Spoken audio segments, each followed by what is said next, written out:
Reached a bottom, there was no question that my life was completely out of control and that I was going to lose my life if I didn't stop. And so that desperation was a gift. Gwen Dudley woke up one morning in a drug and alcohol stupor.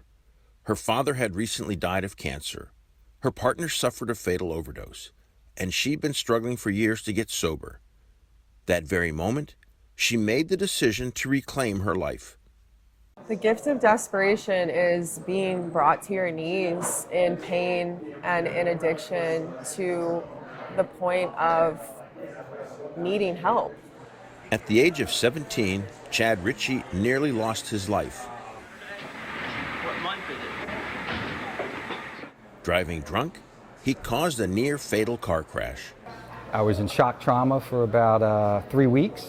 That one incident didn't stop me from drinking.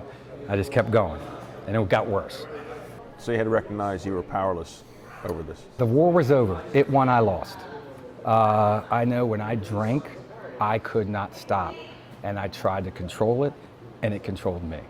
According to the Centers for Disease Control, in 2021, 45,000 people died from motor vehicle accidents, 48,000 by firearms, 48,000 to suicide, and 81,000 from synthetic opioids. Opioid deaths have been declared a public health emergency. An even bigger killer is alcohol-related deaths with 141,000. Booze is just a vehicle. It's often an underlying trauma. People are usually trying to escape from one thing or another. I think a lot of people turn to alcohol because it is so mainstream, it's so public, it's so easily accessible. You can take a deep breath for me? Victor Hilliard is a nurse practitioner at Avenues Recovery, an inpatient treatment center in Southern Maryland. He trained for this work after retiring from professional baseball. He told us those who believe alcoholism is a lifestyle choice or a moral failing are flat out wrong. It is 100% a medical condition. Like Gwen and Chad, 1 in 16 adults have an alcohol disorder. Another 600,000 who are suffering are younger than 17. For most, the road to sobriety is not easy. Yes, and it was really nice. Licensed therapist Brittany Ryan told us resolving the underlying trauma can be key to ending self-destructive behavior. And she believes establishing friendships in safe environments is a building block for recovery. Fellowship is that sense of community, having that support. Addiction is an isolating disease. She said getting sober alone is very difficult. You don't want me to blaze a trail by myself. Who knows where I'll end up?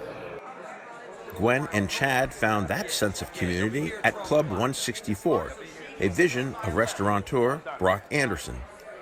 If someone uses the term nightclubbing, we tend to think nighttime, dark interior, lots of people, music, entertainment, a bar. Club 164 has all of that except no alcohol.